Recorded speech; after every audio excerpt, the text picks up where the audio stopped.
छोटे बड़े अंगनवा मोरा छोटा बड़ भवनवा कैसे कैसे पूजन कराइए माई कैसे कैसे पूजन कराइए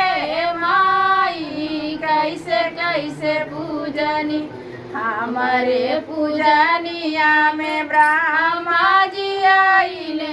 हमारे पूजनिया में ब्रह्मा जी आइली सातवा में आइली सरस्वती रानी आए माई कैसे कैसे पूजन कराइए माई कैसे कैसे पूजन कराइए माई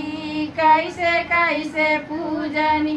छोटा बड़ आंगनवा मोरा छोटा बड़ भवनवा कैसे कैसे पूजन कराइए माई कैसे कैसे पूजनी हमारे पूजनिया में भी सूरज आइली हमारे पूजनिया में भी सूरज आइली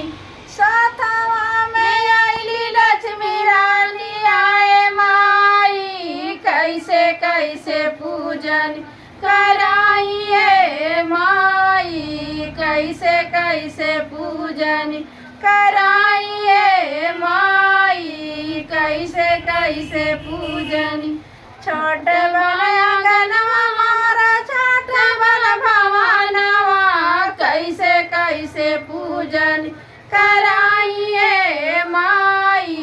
कैसे कैसे पूजनी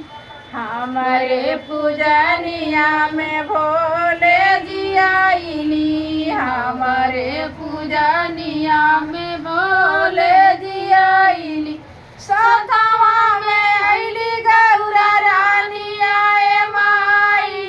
कैसे कैसे पूजनी कराइए माई कैसे कैसे पूजनी कराइए माई छोटे बड़े अंगनवा मोरा छोटे बड़ भवनवा कैसे कैसे पूजन कराइए माई कैसे कैसे पूजनी हमारे पूजनिया में राम जी आइली राम जी आइली हो कृष्ण जी आइली सातवा में आइली सीता रानी आए माई कैसे कैसे पूजनी कराइए माई कैसे कैसे पूजनी